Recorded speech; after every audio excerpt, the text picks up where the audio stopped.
This podcast is brought to you by the School of Advanced Study, University of London. Well, this is going to be a very friendly seminar and kind of cozy, friendly seminar. Yeah, I would like to thank everybody for joining tonight. This is our last seminar for this academic year, and it's a pleasure for me to introduce our speaker for today, Dr. Ofer Nur, who is a teaching fellow at the Department of General and Interdisciplinary Studies and the Gender and Women's Studies program at Tel Aviv University. Ofer has just published this monograph, Eros and Tragedy. That's the book. Yeah, Jewish and Male Fantasies and the Masculine Revolution of Zionism. It should be already out, I've learned. It's out, but I have not seen it yet. It was lost in the mail or stuck at the customs. Okay, but it's out. It is out. And today Ofer will speak about the appeal of a German theory of homosexuality to Zionism in 1920s. That's right. Thank you, Chiara and Justin, for arranging this opportunity for me to present my work here in England, which is a little bit off. The usual interest in my work would be Central Europe and would be also in Jewish history. And there's a combination here of certain historical topics that are unusual. If we take apart the history, the title of my book, Eros and Tragedy, Jewish Male Fantasies and the Masculine Revolution of Zionism. So, Eros and Tragedy are two pillars of a worldview of one particular Jewish youth movement in the founding of Zionism right after World War I. These are two very unusual foundations for worldview, as we will see, taken directly from a German intellectual or Central European intellectual milieu, Eros and Tragedy, and then the subtitle is Jewish Male Fantasies, which is based on it's a inspiration from this book. I'm wondering if you're familiar with this book, Male Yes. Fantasies. You are. Yeah. It was an absolute classic of scholarship, where I take the term both male and fantasies, claiming that in historical studies it is very fruitful to study fantasies, and I would follow Klaus Tevelay by gendering fantasies. Men and women have different fantasies, and please. And I looked particularly in this book at the fantasies that were absolutely necessary for a rehabilitation of, as I say, the masculine revolution of Zionism. In other words, that the young Zionists of the early 20th century had this need to engage in a rehabilitation of an injured a Jewish masculinity, injured by anti-Semitism. I'll talk about it a little bit more. And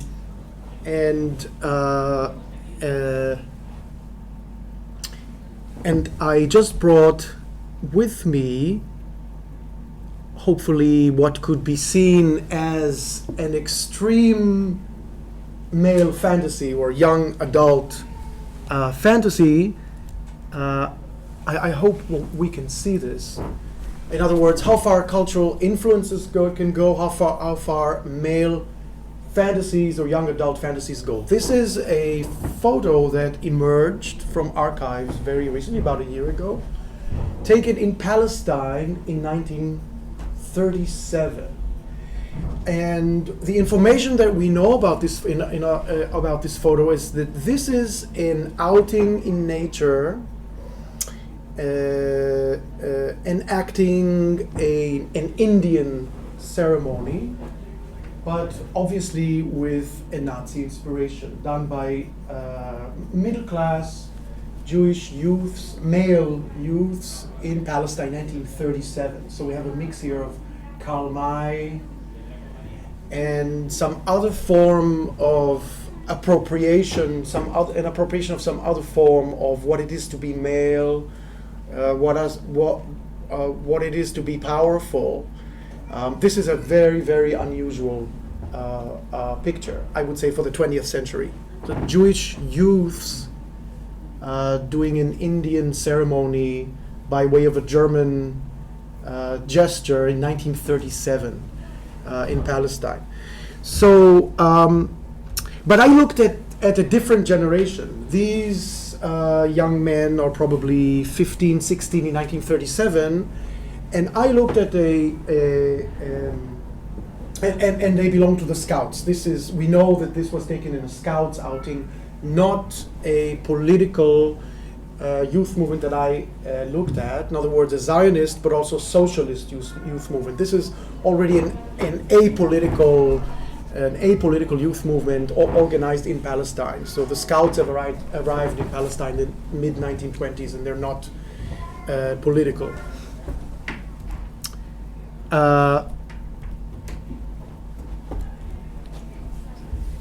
Yeah. The context, I would claim, to understand the Hashomer Hatzair youth movement, which was one youth movement among many other youth movements that have made Zionism in the 1920s and on, is the Central European intellectual context in which they immersed themselves as of 1916 or so. I will talk a little bit more about the chronology. Well, what we see here is a product of it. So this is taken, two different pages were actually printed in a Hashomer Hatzair journal in 1922, published in Warsaw. And what they're doing here, which, by the way, caused an uproar in the Jewish circles in the city and caused rabbis to, to excommunicate, doesn't go very far, but at least an exhortation to excommunicate this particular youth movement didn't particularly, was not very effective, because Hashomer Hatzair in the 1920s and 30s was the most popular Jewish youth movement in Europe. Up until the Nazis have killed most of them, but so it didn't work. There was an appeal here. What we see here is putting together a Jewish cultural influence with a German one. Is anybody familiar with this kind of pop art? It's not pop art. I mean, it's sort of post-Jugendstil. I mean, that gesture and that pose is very common. It's very common. It's very well known. In fact, it's made by a particularly well-known artist. His name is Hugo Höppener, or goes by the pseudonym Fidus. And this depiction has many variations. And it's a kind of Hugo Höppener is an artist that was engaged in occult Germanic mythological symbols, worshipping pagan, sun worshipping, earth worshipping. To a certain degree, was also appreciated by the Nazis. He's one of the first to use the swastika as a symbol already at the beginning of the century. And this is one of his more well-known creations. This is one of the, and there's many variations to it. Some are black and white, some are in color. Hashomer Hatzair took this particular drawing So a naked man in a sort of in a gesture of exaltation. It's actually, the title of the drawing is Prayer to the Sun, Prayer to the Sun, or Lichtgebet, Sonnengebet, a prayer to the sun. And they published it in their journal. I mean, this is the most dramatic thing that is around. They do this because they want to make somebody angry, but they also identify with this symbolism. They do identify with this yearning for freedom, for an alternative world, for an anti-establishmentarian gesture, an anti-tradition gesture. What we have on this side is a poem that was written in 1916, published in some kind of a traditional font, but the text is very subversive.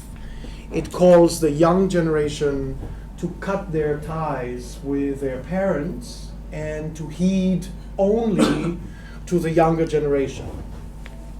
Published in 1916, they put this in their journal to begin a scandal.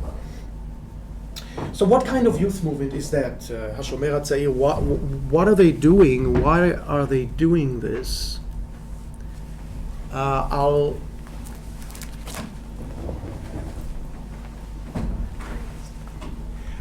introduce them historically. Hashomer Hatzair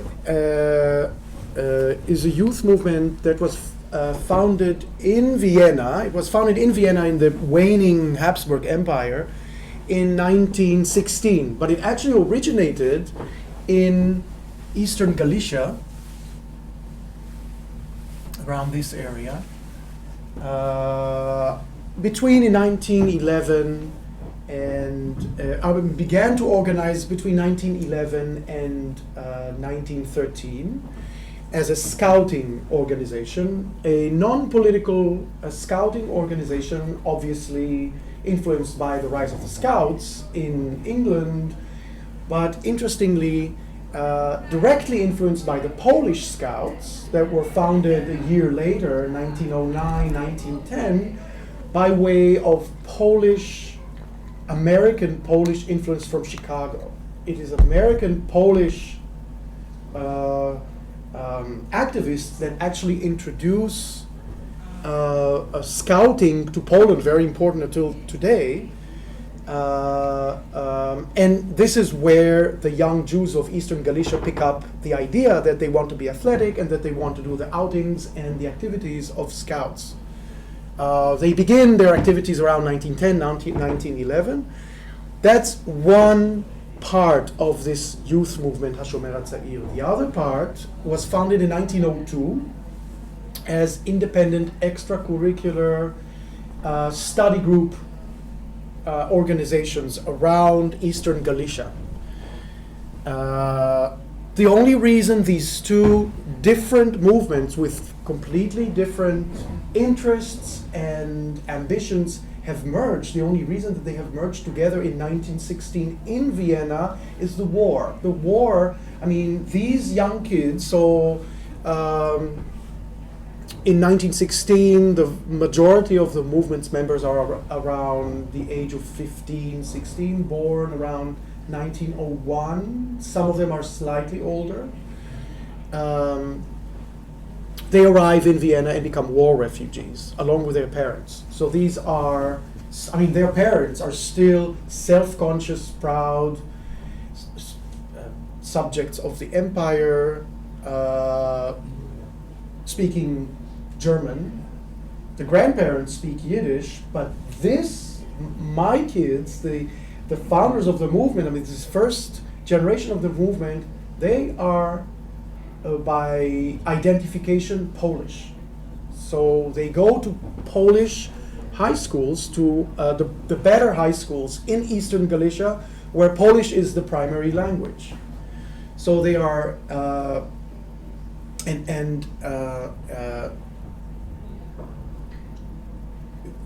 in Vienna is where they form this new youth movement. In other words, they arrive in Vienna as relatively comfortable middle-class refugees. The ones that are left in Galicia are the ones that cannot afford the trip to go to Vienna, which is safer and provides relief to refugees. Nevertheless, they become completely, very swiftly impoverished and suffer hunger and hardships in Vienna, along with other Polish, Czech, and Jewish refugees. But this is in Vienna is where they form their consciousness, first of all as a youth culture, but then also they become Zionist. In those years in Vienna, they still maintain their Polish identity, but then there's a twist to it, because after the war, so around 1918 or so, many of them go back to Eastern Galicia after the war along with their parents. So we learn that these people are somewhat economically comfortable, because who would want to go back to a place like Eastern Galicia, which is by now becoming either Poland or the Ukraine, or Western Ukraine, the failed attempt for a nationalist Ukraine, instead of staying in Vienna. I mean, the logical thing is, if you're already in Vienna, stay there, become Austrian. No, these people go back to Eastern Galicia to suffer pogroms in the hands of the Free Polish Army. So, and this is a trauma for these young people. So by now they are around the age of 17, 18. They are back in Eastern Galicia. They suffer pogroms because of this Ukrainian-Polish war, this Ukrainian-Polish struggle of who will control Eastern Galicia. Is going to be Ukrainian. The majority of the population in Eastern Galicia is Ukrainian, yeah, or Polish. That's the elite minority in Eastern Galicia. And so for a short period of time they refuse to go back to their high schools. They very swiftly become active as Zionists, and within a few months they will go back to Vienna in order to make their way to Palestine. So we're talking only about a few hundred people, but in the history of Zionism they are very, very important, because they arrive in Palestine around 1919, 1920, and they are one of the founders of the kibbutz movement. Through today, I would say a third of the kibbutz communities around Israel were founded by Hashomer, by this movement that began as a youth movement, became a Marxist Zionist movement in 1927. After the proclamation of the state in 1948, was a sizable political party in the parliament. By now they have one representative left. I mean, they still exist, but politically they become very, very unimportant. So in the history of Zionism they are very, very important, and in what makes them interesting for a seminar on the history of sexuality, and if you are interested in history of psychoanalysis, is one particular element in their trajectory, and that is Vienna. I mean, these kids start as a regular scouting movement, like all the other scouts, especially when we think about Anglo-Saxon scouting. I don't know how it is in the UK, but in the US, until probably the past 1 or 2 years, any mention of sex and sexuality is completely taboo and unacceptable. That was also the case with Hashomer up until, I would say,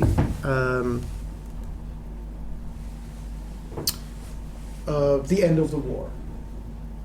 And the reason why they have begun, first of all, to stop denying that there is a sexual component to young people's lives, and to stop refraining from addressing it. that happens in the years 1918, 1919. And then there is a sort of a development where from the denial of any sexual thing and the inability to even talk about it, which we could compare to other scouting organizations at the time. For example, the Polish Scouts only hint at one abhorrence, which is masturbation, and they never use the term, and they would never address it, but it's kind of hidden in the sources if you look closely at the sources. In Hashomer Hatzair, you would see, beginning in 1918, an explicit and in-your-face discussion of love and intimacy that should take place in the framework of the youth movement. This is also happening because they embrace one particular social transformation that is already taking place in Central Europe, and that is the advocation of co-ed. In other words, that boys and girls can and should be involved together in activities, not separated like it is customary in traditional societies and in other societies that they know, including in Jewish society. So in other words, they, in their formulation of youth culture, because they have this concept of an autonomous youth culture, that boys and girls should be together in the youth movement. So we see, first of all, they say it, they advocate it, but we also see in their diaries and in their writings this experience of being intimate, boys, not intimate sexually, but I mean being together in outings and in activities where boys and girls are engaged in activities together. Obviously, you could imagine this is more difficult for the girls than for the boys, and we have accounts of how when the parents find out this is what is happening actually, that the girls are actually meeting boys unsupervised in some city park in Vienna, they become scandalized. They try to lock up the girls, they try to leave Vienna and go to a small town. In certain cases the girls actually, some girls, we have accounts of some girls who run away from home, steal money and run away from home, severing their contacts with their parents, and then joining the boys to go to Palestine. So there's a lot of information about that. The boys don't want the girls to join them in Palestine. We'll talk a little bit more about that. It doesn't help, and so we know from the body of young people that actually left Vienna and Europe to go to Palestine, about a quarter to a third were girls. So they talk about love. I mean, this discussion, we have accounts and we also have an analysis in the Frankfurt School about what it meant, this love thing among young people in the youth movement, this repressed love, this stymied sexuality. There is already a discussion about that. They are unfamiliar with the discussion, this analysis, using psychoanalytic terms.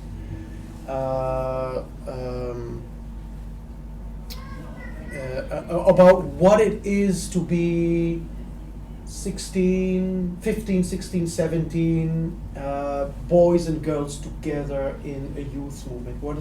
How does that affect one's sexuality? What kind of relationship comes out of that? I'll talk about it a little bit later. As of 1919, they begin to use the term eros. So, for those of you who know, a major Central European preoccupation in Germany, in Vienna, also eros as a part of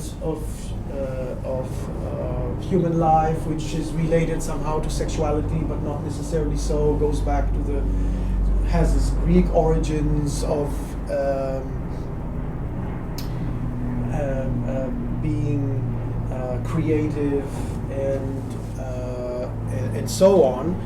They advocate eros, the term eros, as a sort of coming to terms with expressions of love in the context in the co-ed context. So we see clearly in the sources where they explicitly say in their publications that they want to embrace eros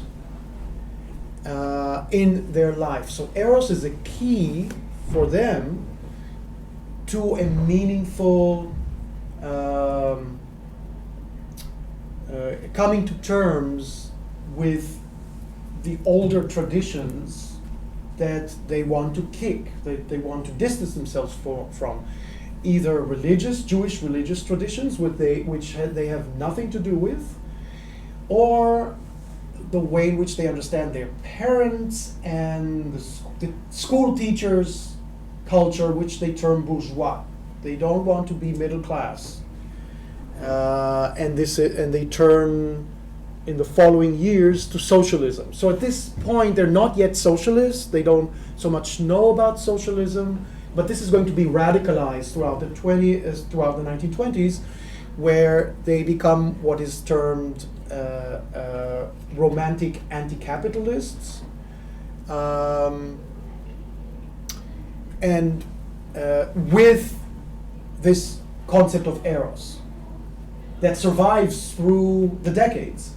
They want to create erotic communities. For a lot of us, this doesn't mean that they engage in free love, even though this was one of the images that came about, and where parents of younger children at the time, so 1920s, Eastern and Central Europe, traditional parents would want to keep away their children from attending or even knowing about this movement. It didn't help. They were very, very popular. And so they want to become erotic. And I'll say more what this actually means. It's a term that they are directly taking from the writings of Friedrich Nietzsche. What they take from Freud in this period is the concept of sublimation, which they use self-consciously, and they think that sublimation is a key not only to not only to organize young people in a beneficial way, in a fruitful way, but that's also the key for cultural generation, for cultural production. And they also have, so roughly around 1922, a fascinating formulation of sublimation, which is then somehow replicated in the work of Herbert Marcuse, if you know Eros and Civilization, where work is then understood, this trying to combine Marx and Freud together to save Western society from being one-dimensional, from succumbing to bourgeois values, but also to bourgeois acceptance of slavery. These are the terms that they use already in the early 1920s, that they want to create that life in the kibbutz, including physical work, including their daily work, should be infused by eros. That's the way to make work redeeming, a part of the desire and attractive to other young people. Otherwise, work is boring and repetitive and unfruitful in terms of personal experience. So we see this trajectory of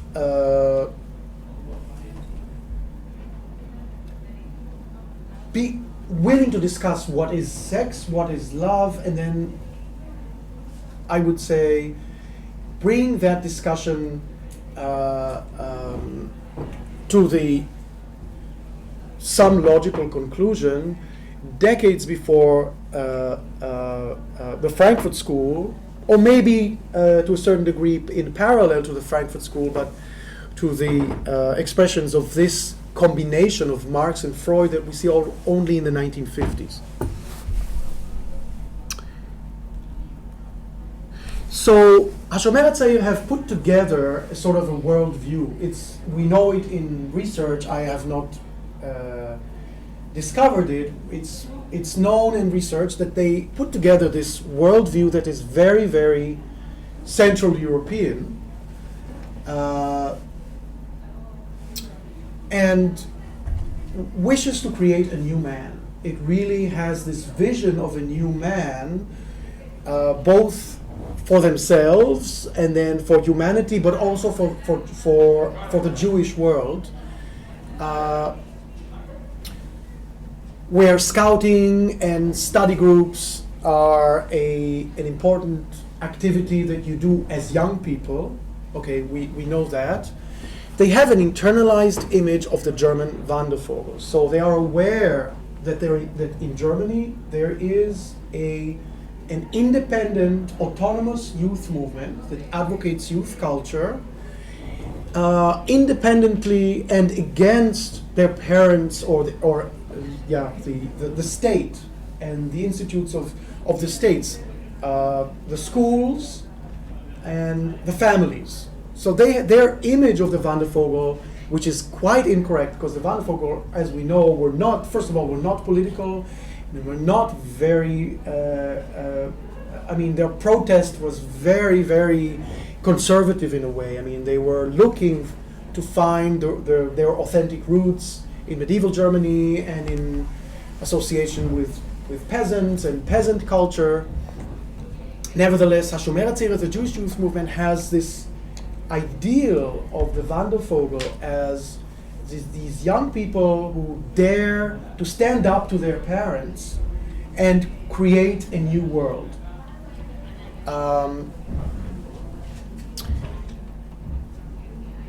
In Vienna, during the war, there is a different movement of young people that they are involved with. It's called the Jugendkulturbewegung, not the Jugendbewegung, but the Jugendkulturbewegung. It's not very well known. It's known somewhat in Austrian history.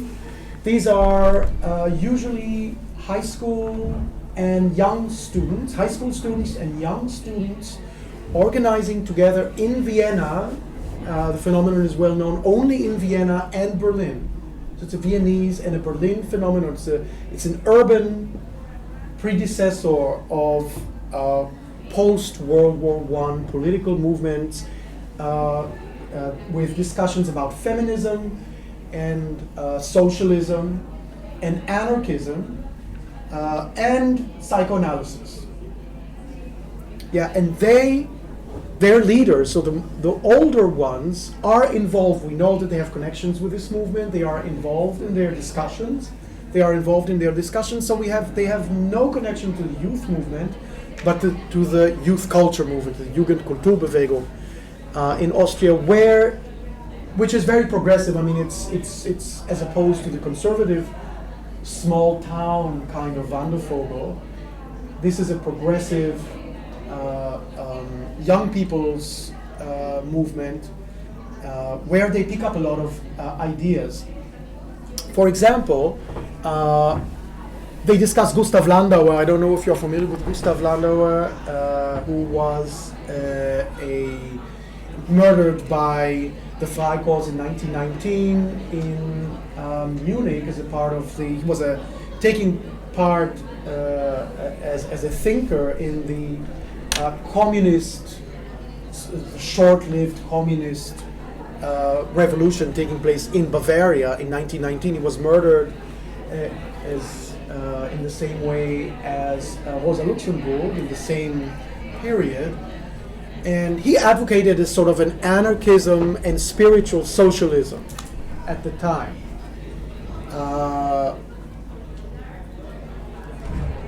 Which was picked up by Hashomer and it also gave form to the way in which they constructed the kibbutz movement. In other words, independent of the state, and through to this day, their educational system is independent of the state in Israel. It is a collection of autonomous, independent, democratic communities, socialist, well, not anymore, but for many decades, that have the autonomy to decide for themselves, but then are engaged in this network of other kibbutz communities in this anarchist fabric, sort of an anarchist fabric. I mean, if you read the sources from the 1930s, 40s, and 50s, you sense this anarchist and then socialist tendencies later combine with a particular form of Marxism. Nietzsche is absolutely fundamental for Hashomer Hatzair. They come across Nietzsche in Vienna, and they primarily read Birth of Tragedy, and thus spoke Zarathustra. Those are the two books that they have taken very, very seriously, and their fantasies, or the male fantasies that I write about, in many cases are impressed by what they are taught in Birth of Tragedy, not so much as a book about ancient Greece, but more as a critique of the bourgeois society that they don't want to live in, a critique of individualism, a critique of egoist and individualism, where this is going, a critique of reason. Yeah, so they want to become erotic, and they also want to become tragic. Now, in Central European history, this may not sound very, this could be even seen as banal and uninteresting for young people's culture. This immersion in Nietzsche and this dwelling on this romantic dwelling that wants to distance them from middle-class sobriety and middle-class norms. But importing this into a Jewish youth movement takes this whole thing into a completely different direction. Young people in Central Europe can toy around with these ideas, but at the end of the day, they stay in Central Europe. This is where they live. I mean, they still are confronted with the reality of getting an education and doing what their parents expect them to do. Unless they want to become communists or become artists, we have that option too. But for Hashomer Hatzair, going to Palestine is actually leaving these shackles. They really, for themselves, can go into a place where which they consider empty, where they can experiment actively with these notions. So when we think about Zionism and we think about settlements and a conflict with the Palestinian locals in Palestine in the 1920s and 30s, something that starts to brew in 1920, 1921, but really becoming an issue in 1928 and 9. They have a set of fantasies about a new society that can experiment with these youthful ideas, illusions, delusions. They don't prove to be long-living. I mean, these experiments take place about 1 year. 1 year. So the years 1920, 1921 are years of experimentation with being erotic, being tragic. For example, they engage in public confessions. It's a well-known practice in communist parties in that period. It is not known to them. They don't know that communist parties in 1920s in Italy, for example, are also engaged in public confessions. They do it for different reasons, but nevertheless they are engaged in that. And we have recordings, handwritten records of what people talk about in those public confessions. Co-ed is also very, very important to them. How am I with time? 15 minutes. About 10, 15 minutes? yeah. Okay. Co-ed is also very important to them, both to them and to the youth movement that they have generated. So by now they are around the age of 20, 21, but the youth movement is still going on in Europe. They keep contact with them, they travel back and forth to become group leaders for 14, 15, 11, 12, 13-year-olds and older. And here is the last influence, the Mannerbund theory, that becomes a part of their worldview for a brief period, so again for about 1 year. It could be traced back to the leader of Hashomer Hatzair at that time. His name is Mel Yan. I would say Mel Yan, for Israelis who are over 50, is a household name. He was a member of the parliament in Israel later. But Israelis under the age of 40 today would not recognize the name. He is the main formulator of why it is important for us to become a Mannerbund. And when they talk about an erotic community that they want to erect, in Meir Yaari's formulations in the between 1920 and 1922, this erotic is homoerotic in a sexual sense. Now, I'm not so much interested in discussions whether he was homosexual or not. I mean, he denies it. He would deny in later interviews, so interviews taken in the 1980s and 90s, that was because there was always this suspicion. I mean, were you gay? I mean, were these people gay? What was going on at the time?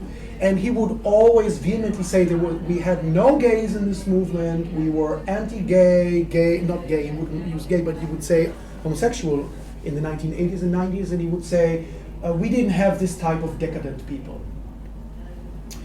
However, he got married very, very early on, so this could be related to a suspicion. In other words, that other members were suspecting that he had these erotic feelings toward the other boys, where he decided that he needs to get married. So it goes against what this movement was teaching and was believing.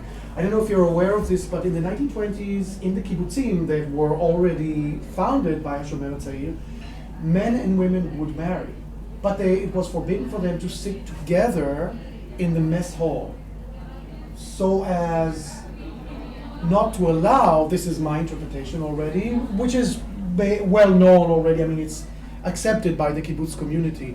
The reason why a married couple is not allowed to sit together for dinner or for lunch is because of the negative effect that the woman would have on the male bonding that is supposed to take place between the members, between the male members. In other words, this was not formulated directly like that. It would say the family is the enemy. The family is not what we want. Sure, we get married, but this should be minimized. The children should not grow up in the family, but at the children's homes. Removed from the nuclear family for reasons taken directly from Freud's theories. In other words, if you let the child grow up in a nuclear family, in a bourgeois nuclear family, he'll become neurotic, because the Oedipus complex takes place in that framework, what they wanted to create, and indeed they did create for many decades in the children's homes in the kibbutzim. The reason is directly related to their impression of Freud's teachings. If we raise those children that way, they will not be neurotic.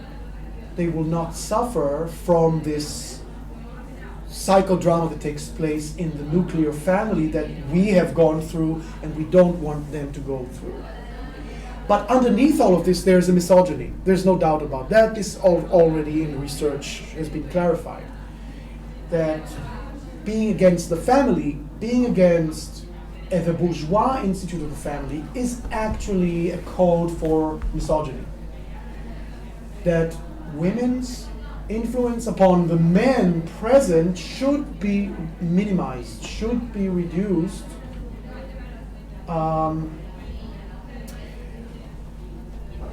because that would destroy the social fabric of the kibbutz. In the early 20s, so the first formulations of this are directly taken from Hans Blüher's work. So for those of you who are familiar with Hans Blüher, he's best understood in this chronology of thinking about same-sex desire, homosexuality, and all the variety of terms used at the time for that, starting with Karl-Heinrich Ulrichs. A woman trapped in a man's body, going up to Magnus Hirschfeld and his third sex theory and the advocacy of gay rights, to the rise of the masculinist wing of homosexual or gay identity beginning in the 1900s in Germany, which glorifies masculinity, glorifies male eros as a hyper masculine practice, as a practice that enhances masculinity. Therefore, you have to remove women. So they are against the presence of women. They are misogynist without any apologies, and some of them also advocate bi-generational male-male erotic relations. In other words, between adult males and adult male youths. All of them were married, and some of them involved in branches of the German youth movement that allow these kind of activities. You can imagine their image in Germany. I mean, the image of Magnus Hirschfeld in Germany was absolute trash. They hated him throughout Germany. These guys are even more hated because they almost preach pedophilia. Yeah, they can't be popular in Germany at the time, and scandalous and even illegal. There is a second wave in the masculinist wing of these approaches to what it is to be homosexual or have male desire, and that's the work of Hans Blüher, who was, as a young man, as a youth, he was a member of the Wandervogel, and then he writes a history of the Wandervogel in 1912. He publishes it as an erotic phenomenon. So that's scandalous already, right there. I mean, the guy writes a history of the youth movement. You'd expect a nice story about young kids who go on trips and play the guitar and meet peasants. What he writes in his book is about their intimate relationships with each other in the youth movement, and how that was so much fun, and how that was an important aspect of the youth movement activities. So that's a scandal right there. He's kicked out of the movement and kicked out of the veteran movement, and he's a complete pariah. But in 1917 and 1919 comes another book, which is the culmination of his work. That's the book that is most influential in Hashomer Hatzair, where he says not only the Wandervogel is an erotic phenomenon, but out of it he's the first to study, he claims, the importance of the secret male society in human civilization.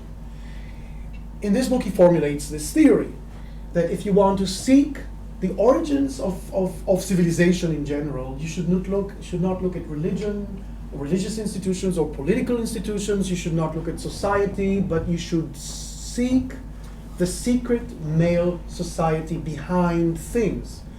He would say this secret male society is the font of creativity. That's the root of of society, of civilization, of new civilizations. That's how they rise. There's a structure, Hans Blüher would say, to the secret male society. It is headed by the leader. He's one of the first formulators in Germany in the conservative revolution, what we call the conservative revolution of the leader principle, Führer und Volk. He's the first ones to actually use these terms. But he says that the Führer is an invert. The Führer is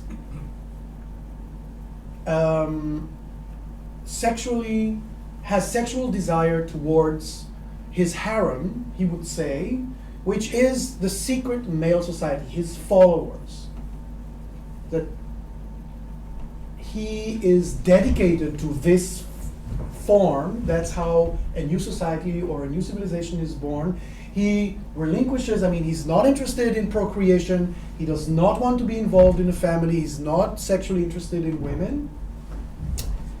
And his life's goal is to create this eros between himself and the male society, and that's how civilization is created.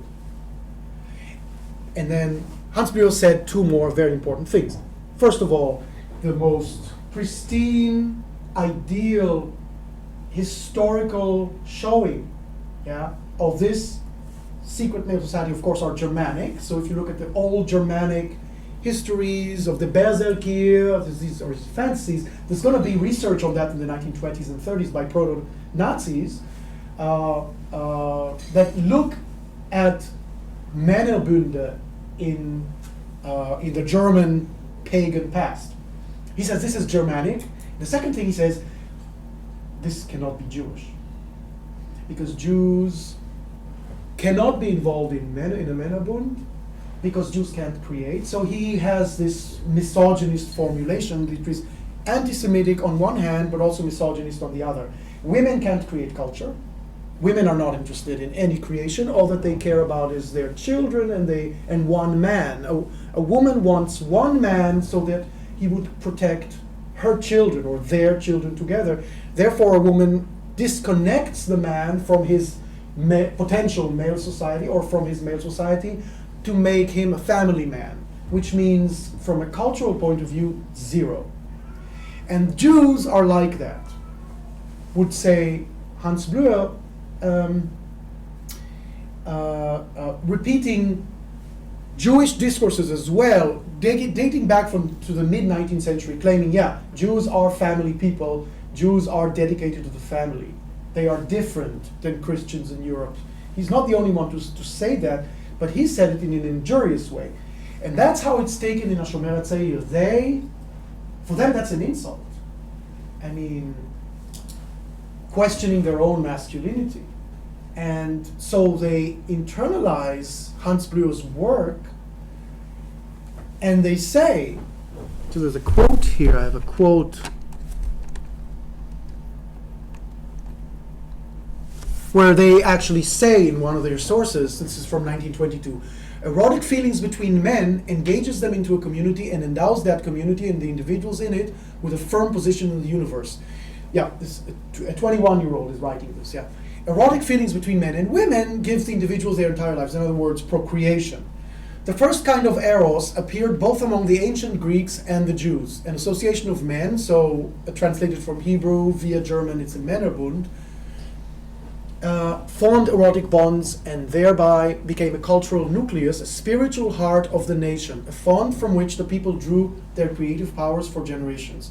The Hasidim, that's another ideal for them, even though they are anti-religious, but the Hasidim is a cultural, they can't stand Hasidim to this day, of course, but from a cultural point of view, they do understand that there is something going on, they would say erotically, between the Hasidim as a community and their leader, the tzaddik, the martyr or the saint, the tzaddik, that there is some kind of bond that is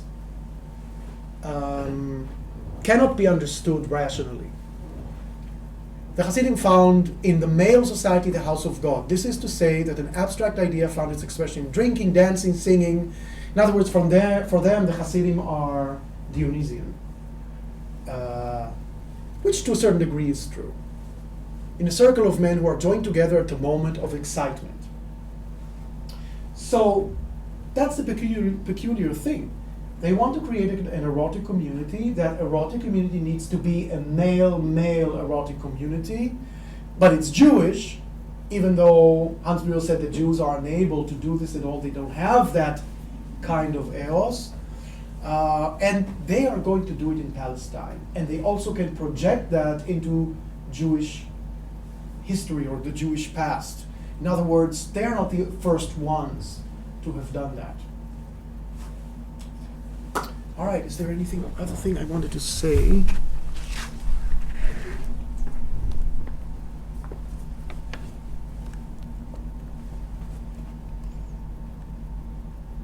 Yep, that's it. All right, thank you, Ofer, for your talk, for your interesting talk. Any comments, questions?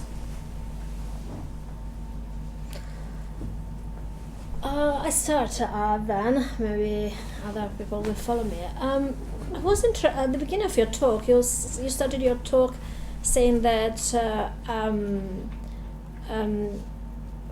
women's and men's fantasies are different. And I was kind of intrigued by this statement because, I don't know, maybe as a historian, I've always thought, I've been trained to study everything as kind of socially or culturally constructed. So I was thinking if you can elaborate this statement or... That's also socially or culturally constructed. There's no argument about that.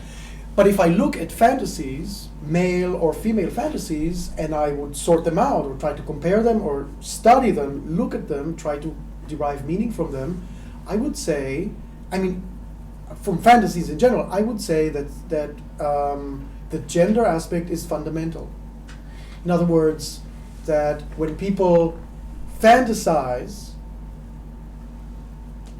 and projecting themselves in the middle of the fantasy, in fantasies they take part in this little dream or this little hallucination. It's related to themselves. It needs to tell themselves something about reality and about what they would wish or about anxieties.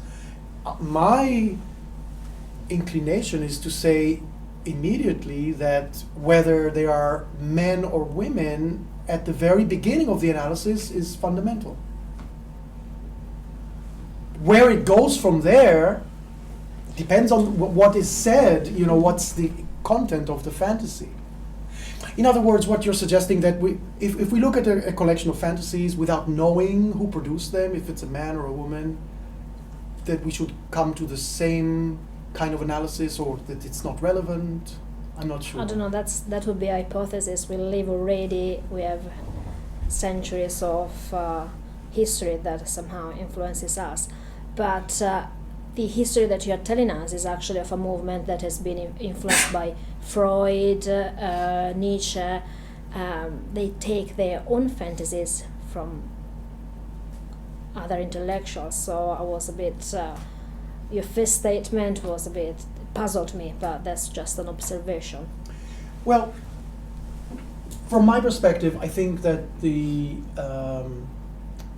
way in which they respond to anti-Semitism in Central Europe at the time is more traumatic for the young men than for the young women. I think it's more traumatic. It's similar to to the way in which, for example, immigrants integrate differently.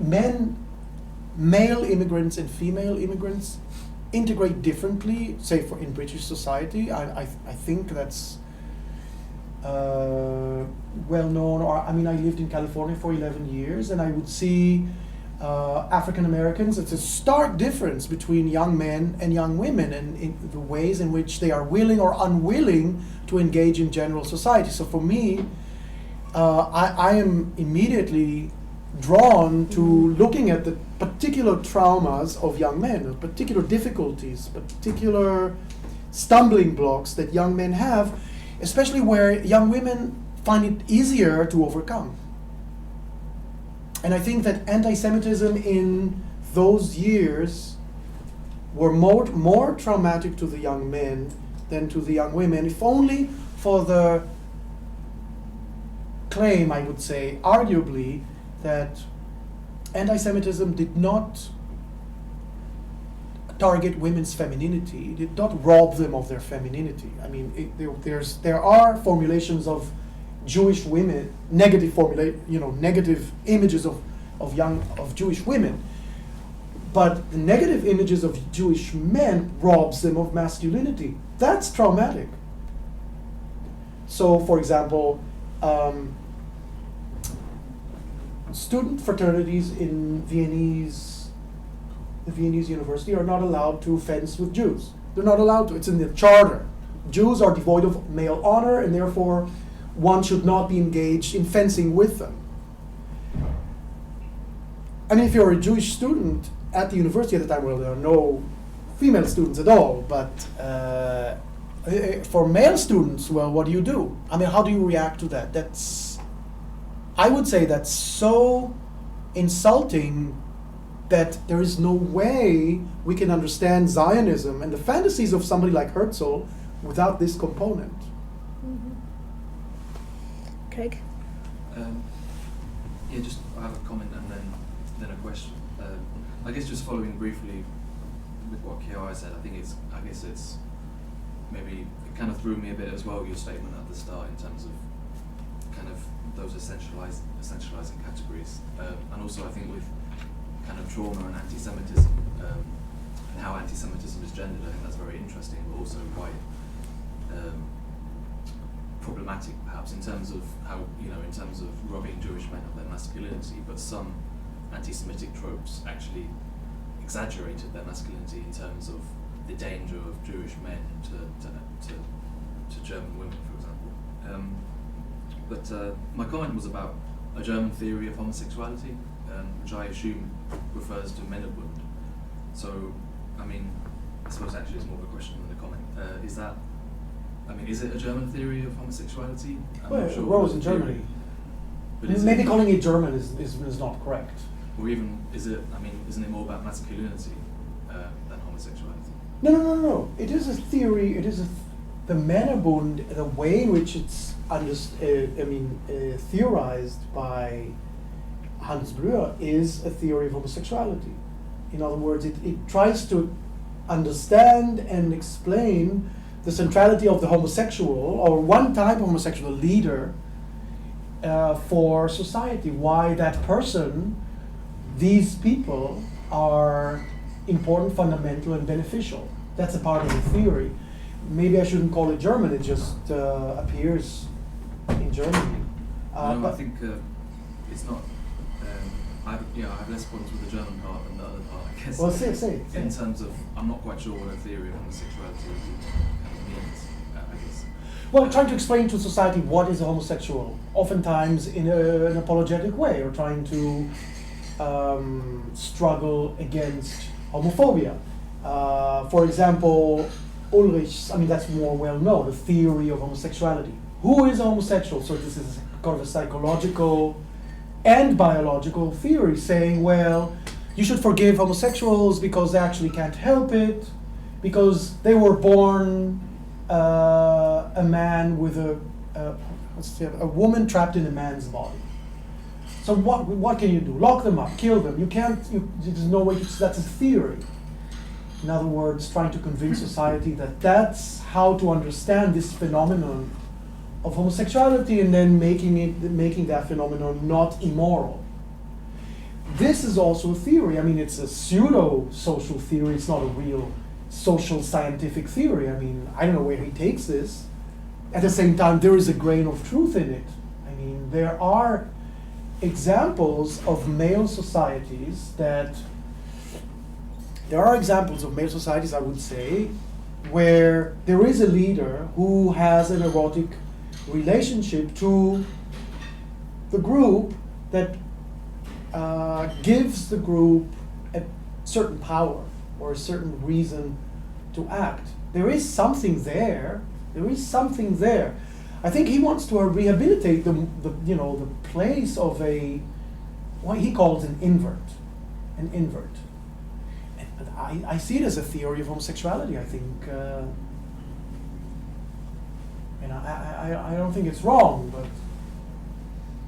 but I also wanted to comment. I don't essentialize. I hope not to essentialize masculinity and femininity by saying that fantasies should be analyzed in a gendered way. I mean, maybe it doesn't come out correctly to say that there are male fantasies and female fantasies.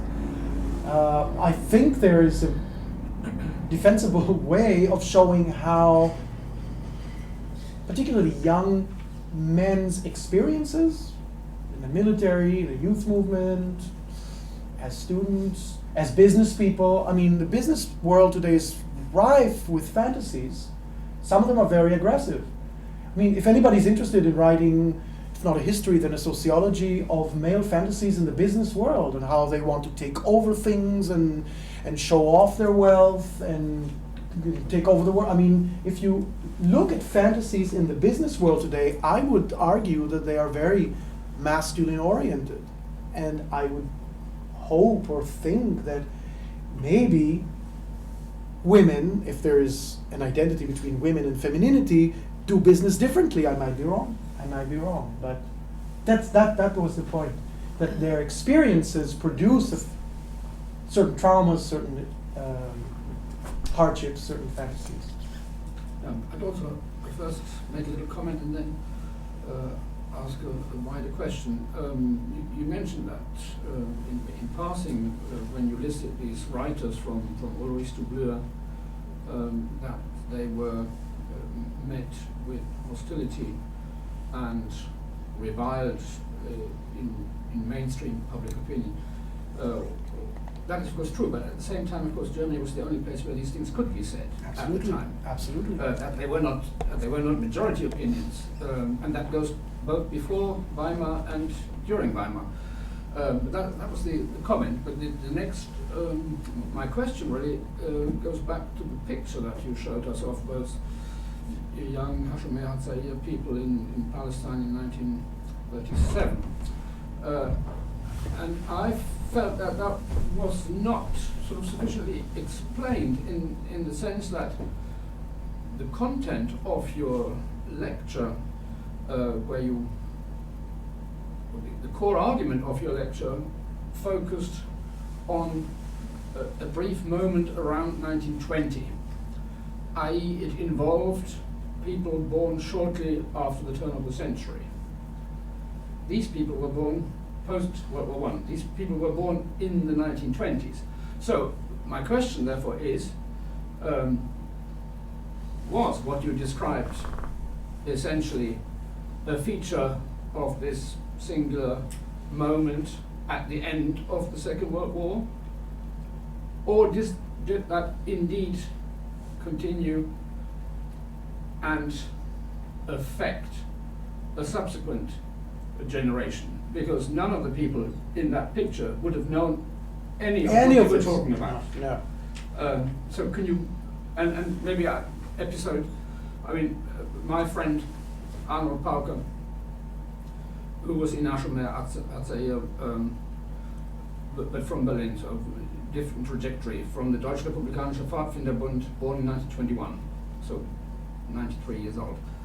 And his sort of autobiographical recollection of the sort of trajectory from the Boy Scouts to the Hashomer Hatzair after 1933 was slightly differently. Of course, nobody would, I suppose, make an issue of these things, but of homosexuality or homoerotic or Mannerbund tendencies, but his recollection of how the Boy Scout, the German Republican Boy Scout movement transmogrified into Hashomer Hatzair was simply conditioned by the dissolution of the German Republican Boy Scouts after 1934, I think. And I think these gestures which we now automatically identify as Nazi, the raised arm in salute, may have a far more innocent explanation in these people, because I mean, no doubt these people had no Nazi tendencies No, of course not. or whatsoever. It remains an intriguing image, but I think whatever goes on behind that image is, I can't see how it's related to what you were talking about in 1919, 20, 21. That's a good point. It's not related. It's not related. It's not related. I just brought it as an example of how far young people can go in terms of enacting some kind of identity or not identity forming experience. I have a contemporary example from today where it's really striking. I don't know if you know about this, but the Middle East is falling apart. Middle East is, I don't know where it's going. And the situation in Israel is somehow related to what is going on in Iraq in terms of anxiety. And 2 days ago in Israel, there were 3 young students who were kidnapped by nobody knows by whom. And they are taken somewhere in captivity.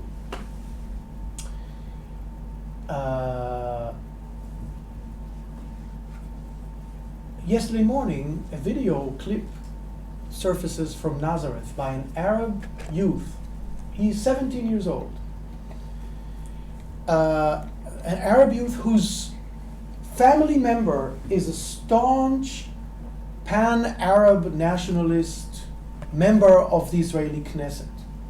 She was on board of the Mavi Marmara, if you are familiar with this incident 2 years ago, this Turkish ship bringing God knows what to Gaza. She as a member of parliament was on the ship. So she's very staunch Palestinian speaker. He is in her family. So he puts on YouTube a video clip, put an Israeli flag on himself. As it's completely you can't understand this. And where he goes on a 2-minute little speech calling these people terrorists, calling on Prime Minister Netanyahu to apprehend them, asking them to return these 3 soldiers, and he's proud to be an Israeli. What is that? But at the same time, I think he's smarter than his aunt. He understands something that she doesn't understand. He understands that the narratives that we are familiar with in the Middle East, pan-Arab nationalism, post-colonial theory, Zionism, neoliberal conservatism, and Islamic narrative are all dead and buried right now in the Middle East. They make no sense. They make no sense. They make no sense because we don't know who's fighting whom. President Assad is this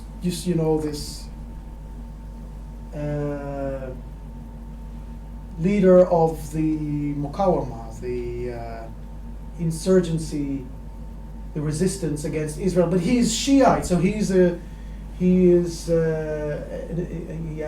even considered Muslim by the Sunnis. There's such a mess. Now the Iranians are becoming American allies. There's such a mess. It could only be related to this confused young man. But he makes sense to me more than his aunt. So these young kids, in other words, he lives in his own fantasy world where he thinks that Netanyahu cares about him. He puts an Israeli flag on him. He's an Arab kid. So so his aunt says he's confused and stupid. That's what she said. He's confused and stupid. He received threats to his life by now. No, I think he's correct. I'm looking at his fantasy. I'm looking at the text that he has produced, and I see coherence in it, and I see something to be studied from that is less erroneous than these grand narratives that have no meaning anymore in the Middle East. So that's why I use the term fantasy, and that's why I brought this image. That's the only reason why I brought this image, to say that sometimes young people have a confused understanding, but nevertheless a profound understanding of something that they enact or that they want to say that doesn't make sense. Whether this is a Nazi salute or not a Nazi salute, I mean, we don't know yet. This picture has not been studied yet. And these people are still alive, they could be asked.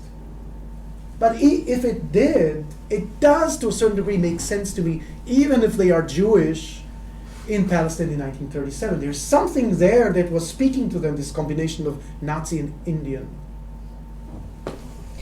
At the bottom of the room, you had your Yeah, hand. you mentioned at the dining table, women would be excluded because the men want to bond. And you mentioned about the Hasidim, dancing and male bonding and joy, really. So I wasn't quite sure, the male bonding at the dining table, what would they actually be doing that the women couldn't be part of, if you see what I mean? And then did they dance, and did they get taken up in revelry and joy as the Hasidim in a sort of counterpoint position? Yes, they did. They were, one of the most important things that they did was in being engaged in dancing throughout the night. But the girls were always invited. The girls were always present. They were there. So the men danced together and the women were separate? No. The men danced along with the women. Oh, okay. The men danced Not along at with... dinner, not at lunchtime? The women No, excluded. at night. Only at night? Yeah, in the evening around the campfire. It's also a youth movement activity, but here it's taken to these... You can imagine dancing at night around in a campfire. It's like a contemporary rave today without the drugs.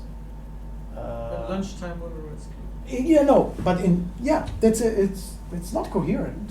Yeah, not excluded, but no, they are sitting together having lunch, everybody together, men and women. A married couple is not allowed to separate themselves and sit at the corner and discuss their little arguments. Oh, okay, no, I misunderstood Yeah, that yeah, yeah, completely. That's Men and what's women were not sitting cool. together, but not married couples? Not married Oh, couples. okay. You know, it's a casual sitting together. Some people sit with other people at other times. But a married man and his wife are not allowed to separate themselves from other groups and sit together. That would be frowned upon. That would actually not happen. Here. I was wondering how much was homoeroticism used and present in later stages in the kibbutzim, especially those of Hashomer. And also to add to what you said about the kid from Nazareth, he also said Am Yisrael Chai in 3 languages, which is Long Live Israel. Long live Israel, yeah. Yeah. I mean, where did this guy come from? I mean, yeah, he comes from somewhere. I'm interested in this little fantasy that he made. This little... No, he was completely sober. You need to see it. Yeah. So exceptional, very exceptional, unique. He's the only one in the whole Middle East who would do something like this today. But at the same time, this confusion makes sense to me. I'm sorry. This confusion makes sense to me more than the old narratives that I think don't make sense anymore. It's just somehow they will be wrong this way or another in contemporary Middle East right now. As to Hashomer Hatzair, yeah, it remains in the movement, in the youth movement. In other words, the movement became a kibbutz movement and it became a political party with various institutions. They had a newspaper, they had a publishing house, and other activities. But the youth movement remained. It's still going, the youth movement as a youth movement. And there, if you look at the sources, they wanted to maintain the erotic bond between a youth movement leader and the members.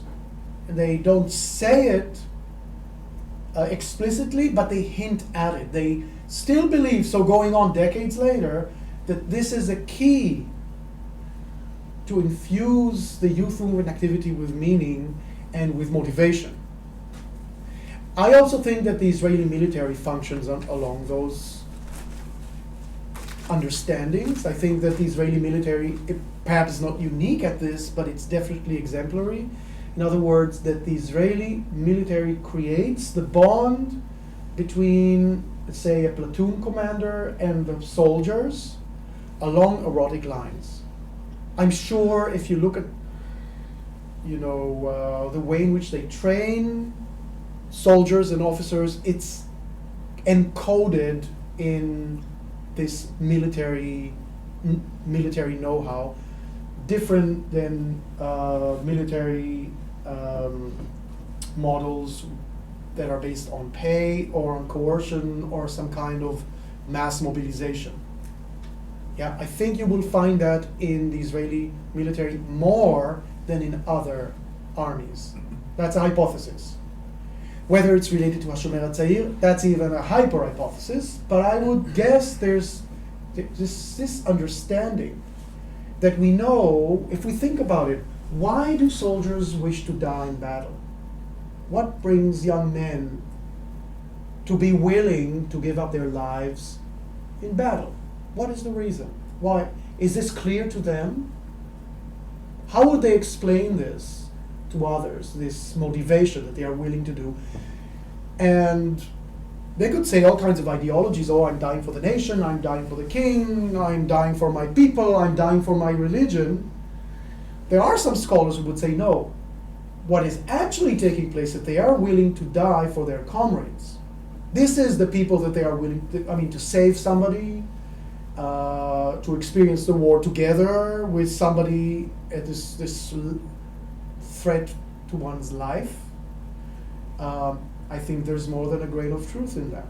So that contains something about being a soldier, if it's in any way related to being a man, as opposed to being a woman, now that in Israeli military we have equal opportunity for female soldiers as well. And what you see, this is really interesting, if you observe female soldiers doing what previously was a male soldier's job or duty, they masculinize themselves. They start talking like boys. I mean, cursing, they diminish their femininity, and they perhaps think that in order to be an effective soldier, you have to come up as a young little man. Yeah? Why do they do this? What teaches them that will make them a better soldier or a more effective soldier? There's a difference here from their point of view.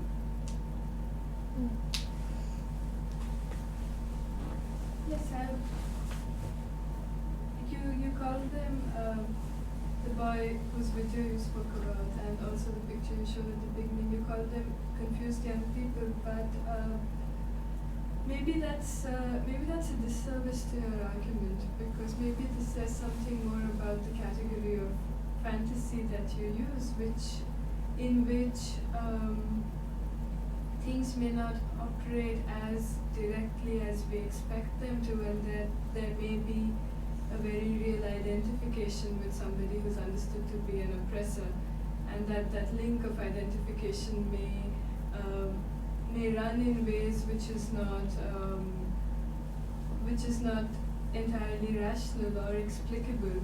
That one of the things to do on being insulted is to identify with the person who is doing the insulting. And I mean, of course, this has to be historically elaborated, but I think if you are operating with this understanding, then it becomes very hard to sustain the idea of a male fantasy, because in some sense there's so much energy and effort being put into consolidating this idea of masculinity, or what it is to be male, then there is probably very little. I mean, if you have to put in that much effort, then what you're trying to consolidate probably doesn't exist, and therefore the great deal of activity around it to try and create this kind of masculinity, which I mean, does that make any sense in the sense that you put in a lot of effort in discourse or in writing or in activities precisely because there is a threat there, an instability, rather than saying that it's already in some sense something that exists as male. And so yes, and I don't think that this is something that is necessarily just connected to how young people identify or how fantasy operates in young people. I mean, this could be other kinds of groups that are oppressed or that are threatened in some way. And I think it is important to think of it historically in relation to masculinity. I think it is worth thinking about in places that are colonized, why a response to that colonization, a response to the accusations or the imputations of being feminine is a sort of violent, consolidated form of masculinity. So I think there's something very important happening there, but yes. That's a great comment. When I say confused, I don't mean to say that there's something flawed about it or that it doesn't make sense. All I want to say, destabilized, and I appreciate this not being stable, being in the process of trying to consolidate something. That's what I mean. I didn't mean to say confused to say that it's, how should I say,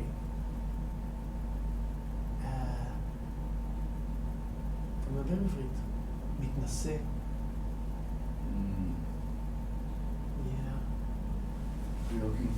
Yeah, it's not like I'm judging them or think that there's something, say, unripe. All those things you might say about, no, not at all. It's the opposite. So that didn't come across correctly, that I use the term confused. But I understand what you're trying to say. I think it's a good point, but I didn't understand why fantasy would then not work coherently together with my attempt to look at their masculinity. Did I get your comment correctly? No, I mean, this was to do with what you began with when you said that, with which the discussion also began, that one can identify male fantasies and female fantasies in some sense. And I don't know, I mean, the material that you present also seems to give to us a picture of fantasy where perhaps there is so much activity around consolidating the idea of the male or the masculine precisely because it doesn't hold. And so you have to put in all that effort to make it hold together. That's right, so maybe male fantasies is an incorrect term. It's just borrowed from that book. It's not male fantasies, fantasies of young men. That's the difference, an important difference.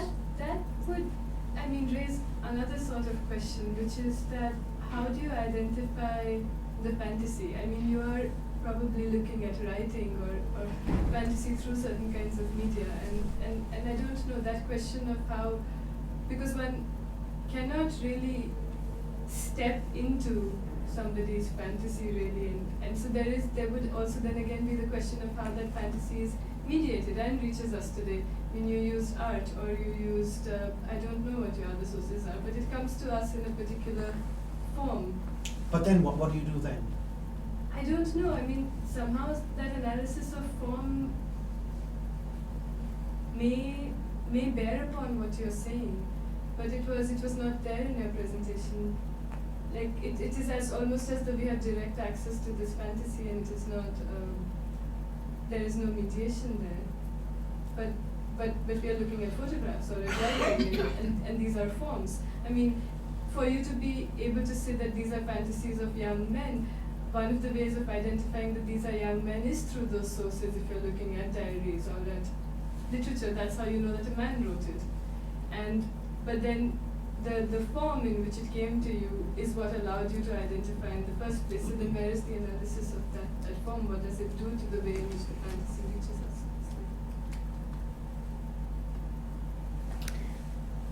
I'm not sure how to respond to this, but I do have a fantasy here if you care to look. I don't know if we have time for that, but we can look at one particular fantasy where maybe you could,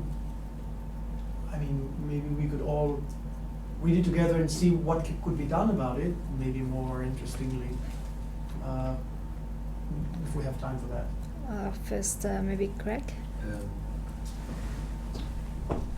Sorry. No, I would just, when you said about the contemporary Middle East, I think that Zionism has no meaning in the contemporary Middle East. I think it's quite a surprising statement. But moving back to Mannerbund, I was wondering, because I don't think you really covered this in your talk, is there a link? Is there a link made by these young men between their ideas that they have got from Mannerbund, amongst other things, and as you say, it doesn't last so long, and their Zionism? Is there some kind of link made by them or made by others? I.e., what is the impact or what is the consequence of these ideologies? Or is there anything? Because in the German setting, then, and it's not a coincidence that you made the example of the Israeli military, because of course, in the German context, then in this masculinist wing, this hyper-masculinist wing, it's very militarized and it glorifies militarism. And this is a course where people like Ernst Ruhen come from this kind of trajectory. So what, was there a political or ideological consequence of their take on Mannerbund? Yeah, of course. Can I follow up from that too? Because I just really want to draw you out a lot more on that. If this is a study of the impact of ideas in a new setting, then I think you really need to know a lot more about what the transformations of those ideas are in these individuals' hands, and what these ideas mean in this new setting. And that's something that I wasn't quite clear about, which I think is a sort of a broader opening up of what Craig was asking. This is about transmission of ideas from one cultural setting to another. What are the consequences of that? How do we study that? How do we study about how they are used, abused, transformed, given new meaning? And it wasn't quite clear where these ideas were going and how they were being used. I think Craig's asking a sort of specific aspect of this broader question that we're interested in. Right. Well, in the book, I elaborate a lot about these particular trajectories of these ideas, or the particular use of these ideas, why particular ideas were taken, others were not so relevant, and then what it was that made a particular idea appeal more, or even completely transformed, understood through a particular lens. But Zionism was the pretext for the whole thing. They believe that they will now erect a Mannerbund that will save the Jews. That they create, that their taking part in Zionism is the most important one of all the variety of Zionist formations taking place at that time. They had no respect for bourgeois Zionism, even though they received money from them. That's a different story. There were other variants of socialist Zionism. They had no respect for that either. They said they don't understand, because they're immersed in class struggle. We don't think, they say this, or around this period they say, well, class is not an interesting category. We're not interested in class. We're interested in human experience. We want to transcend. So this reading Nietzsche again. We want to transcend the prison, this middle class prison from which we came from, where the wardens are our parents and our school teachers. It's not that the enemy is the owner of the means of production and we're going to, take over the factories. That's a completely different discourse that they have nothing to do with. In those years, later on, they tried to put them together. So Zionism is the stage in which they enact their purpose in life. They're very serious about this. So a part of being tragic is to change history. They think that a tragic man immerses himself in history in order to change it. Even if he sacrifices his life, doesn't matter. They don't care. If you want to change history, you can pay a price, and we're going to do it right now. We're going to change history. That's one of the components of their wish to become a tragic person. But I mean, how does their reading of Blua influence their Zionism? Because presumably using Zionist in a rather diffuse way, but presumably they're Zionist, already by the time they read Blua, as a consequence partly of their experiences. So for a brief period, for a very brief period, they want to erect a men's guard formations in the Galilee.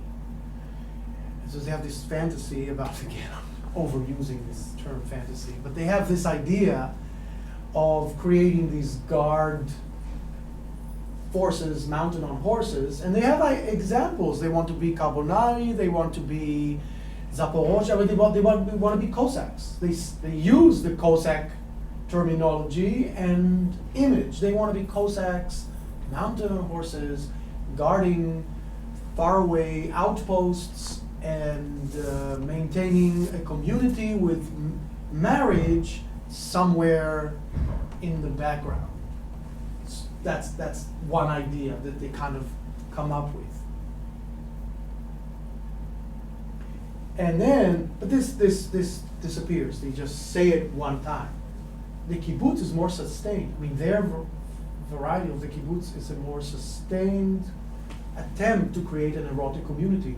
In 1937, we have in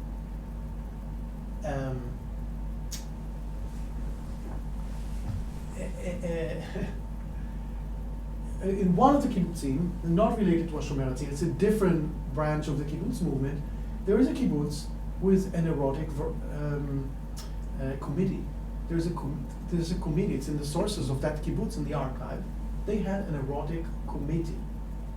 It's a committee that assessed the level of eros in the kibbutz, because that's vital to making the community cohesive. So it became a butt of so many jokes when it was exposed about 10 years ago that this kibbutz had an erotic committee. What does that mean? So in the newspapers they would joke about it and say, oh, they would examine how sexy the young women were, something like that.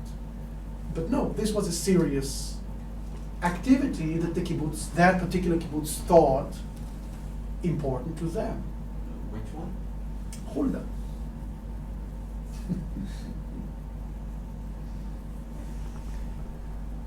All right, it's 7:45, and perhaps we can continue talking about this in the pub. And yes, I would like to thank Ofer for this talk and for the discussion. And we are going to the local pub, College Arms. So if you would like to join us for a drink and maybe for dinner, just please come with us. Thank you, Ofer. I would like to thank you.